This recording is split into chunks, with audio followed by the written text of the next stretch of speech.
Olá, sejam todos bem-vindos à nossa aula de língua portuguesa.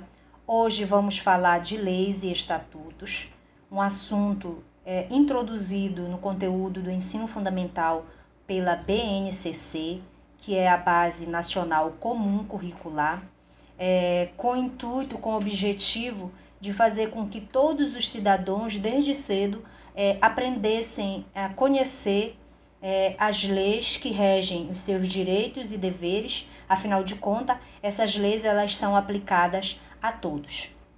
Então vamos iniciar primeiro pelo conceito, aprendendo o que seriam as leis e os estatutos. São um conjunto de normas que regulam o funcionamento de um país, garantem direitos e deveres de cidadãos e instituições e até mesmo do próprio Estado. Então, as leis elas são um conjunto de normas, de regras, e a intenção delas é regular o funcionamento de todo o país, é garantir direitos e deveres dos cidadãos e também de instituições, de empresas, de associações e até mesmo do próprio Estado. Na nossa próxima imagem, nós vamos verificar como é que se cria uma lei.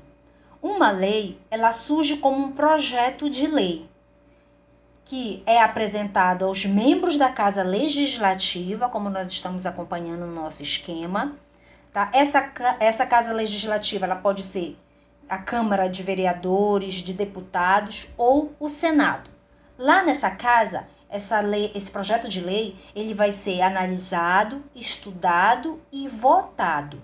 Só então, se esse projeto for aprovado, ele se torna lei. Então, é dessa forma que uma lei ela se cria, ela se forma. Então, ela vai passar por todo esse processo aí que nós estamos observando. E quem produz as leis e os estatutos? São os legisladores, ou seja, eles são as pessoas que idealizam essas leis, esses estatutos. Porém, quem escreve são os redatores, que são pessoas especialistas em redação. Então, quem idealiza, tá? Quem produz são os legisladores. Mas quem escreve, quem põe realmente no papel, são os redatores. Onde são encontradas essas leis? Em publicações impressas e sites específicos dos governos municipal, estadual e federal. Em alguns casos, essas leis também elas ficam expostas ou acessíveis aos cidadãos em determinados ambientes, salas, lugares, por exemplo, de órgãos e instituições que ficam ali expostas, acessível a todos os cidadãos para que eles possam ter conhecimento daquela lei, ou seja, de trecho, de artigo daquela lei, tá? Que seja importante ali para o funcionamento daquele órgão ou daquela instituição. Qual a linguagem utilizada? Esse tipo de texto ele tem uma linguagem formal e técnica.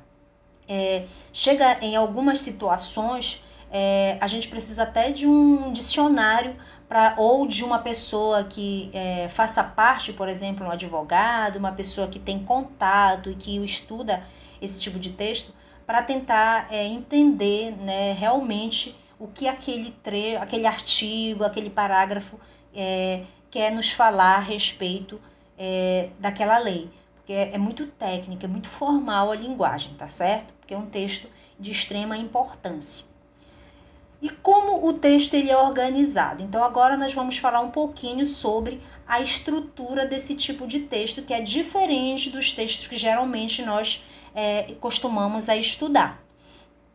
Então ele é constituído de capítulo, que é um parágrafo inicial que informa o que será tratado ali.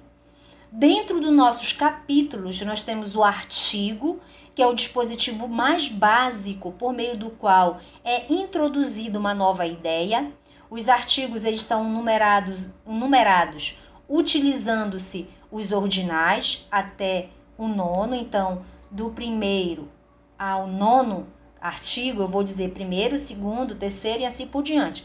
Quando chegar lá no 10º, eu já não vou usar os numerais ordinais, eu vou usar já os cardinais. Aí eu vou dizer artigo 10, 11, 12, 13 e assim por diante. Dentro dos artigos, nós temos os parágrafos. O parágrafo ele serve para dar uma espécie de explicação sobre o artigo. Esse parágrafo ele pode ser único, mas ele pode ter mais de um parágrafo. Aí eu vou dizer parágrafo 1º, parágrafo 2º, tá? Dentro dos parágrafos, nós temos os incisos. Os incisos eles são indicados pelos algarismos romanos e eles são representados por números ordinais. Então, eu vou dizer inciso 1º, inciso 2º, inciso 3º, tá? Dentro dos incisos, nós temos as alíneas, que elas são representadas pelas letras do alfabeto. Então, eu vou dizer a linha A, a linha B, a linha C. Agora, na nossa próxima imagem, nós temos um exemplo dessa estrutura, de como realmente funciona toda essa estrutura das leis e dos estatutos. Então, a gente tem lá em cima o título, é título 2, a nossa lei também tem a questão dos títulos, tá? E dentro dos títulos nós temos os capítulos, tá? Que é a parte inicial da lei. Então, tá lá dos direitos políticos. Dentro dos capítulos nós temos o artigo, a gente observa lá artigo 14, então o capítulo 4 ele vai ser a partir do artigo 14, tá? Dentro do artigo, ó, nós temos lá os incisos, indicado pelos algarismos romanos. Então a gente tem o inciso 1º, 2º e 3º. Aí a gente já vai observar abaixo do inciso 3º um símbolo lá. Esse símbolo ele indica que são os parágrafos. Então, aí eu tenho um parágrafo primeiro, tá? Eu poderia ter um parágrafo único, mas eu tenho aí o parágrafo primeiro, tá ok? Dentro do parágrafo, novamente, eu tenho aí incisos, ó, inciso 1º e inciso 2º. E dentro do inciso 2º, eu tenho a linha. Então, aí eu vou ler a linha A. As alíneas são indicadas pelas letras do alfabeto, tudo bem?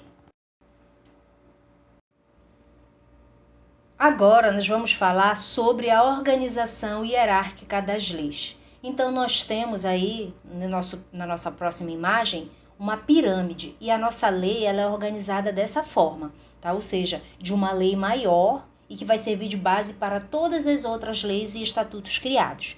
Então nós temos lá no topo a nossa Constituição Federal, tá? Que é a nossa lei mãe. Em seguida nós temos leis complementares.